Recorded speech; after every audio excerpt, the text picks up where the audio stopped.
ठीक है, तो हम लोग केमिकल काइनेटिक्स पढ़ रहे हैं और केमिकल काइनेटिक्स में हमारे पास जो मैंने आपको 3 इंपॉर्टेंट शॉर्टकट फॉर्मूले बताए हैं। पहला फॉर्मूला हमारे पास क्या है कि हमको जो रेट कांस्टेंट है उसकी यूनिट पता करनी है, क्योंकि कभी कभी क्वेश्चन में आपको ये नहीं बताएगा कि फर्स्ट ऑर्डर रिएक्शन है, सेकंड ऑर्डर रिएक्शन है, थर्ड ऑर्डर रिएक्शन है, वो सीधे आपको यूनिट दे देगा। तो आपको रिएक्शन के ऑर्डर को यूनिट से पहचानना है। तो उसको पहचानने के लिए क्या फॉर्मूला मैंने आपको बताया है,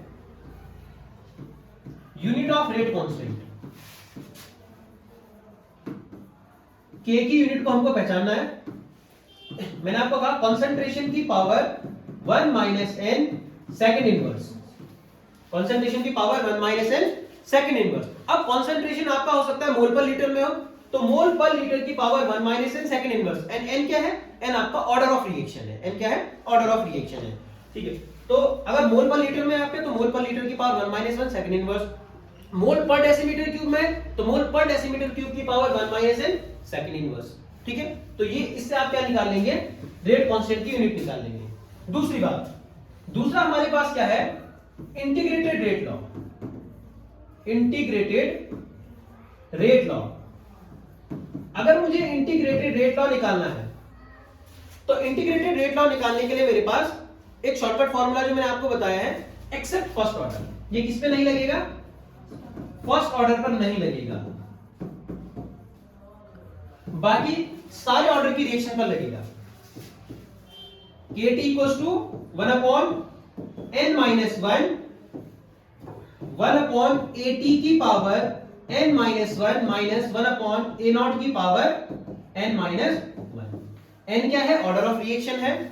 A0 क्या है, initial concentration of reactant. AT क्या है, concentration of reactant after time t।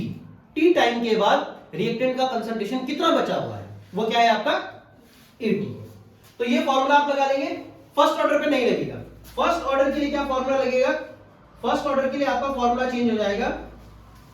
First order के लिए मैंने आपको बता रखा है KT equals to 2.303 log A0 over AT। तो फर्स्ट ऑर्डर के लिए तो आपका ये लगेगा, इसको मैंने आपको डिराइव भी करवाया हुआ है। ठीक है, और बाकी सारी ऑर्डर की रिएक्शन के लिए आप इसे निकाल सकते हैं। दो फॉर्मूले ठीक हो गए। तीसरी बात, हाफ लाइफ के लिए, half life of a reaction,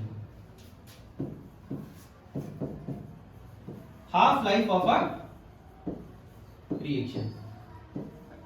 half life आप समझ चुके हैं। हाफ लाइफ क्या है, वो टाइम जिस टाइम पर किसी रिएक्टेंट का कंसंट्रेशन अपने इनिशियल कंसंट्रेशन का हाफ हो जाएगा, वो क्या है, उस रिएक्शन की हाफ लाइफ है। ठीक है, तो हाफ लाइफ के लिए भी मैं आपको फॉर्मूला लिखा रहा हूं, एक्सेप्ट फर्स्ट ऑर्डर।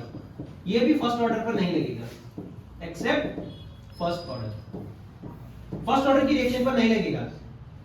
के T half equals to 1 upon n minus 1 2 की power n minus 1 upon A0 की पावर n माइनस 1। ये आपका क्या हो गया, nth ऑर्डर की रिएक्शन के लिए हाफ लाइफ का फॉर्मूला है। फर्स्ट ऑर्डर पर नहीं लगेगा, तो फर्स्ट ऑर्डर पर क्या लगेगा, K T half equals to T half equals to 0.693 over K। ये आपका फर्स्ट ऑर्डर के लिए हाफ लाइफ का फॉर्मूला। ठीक है।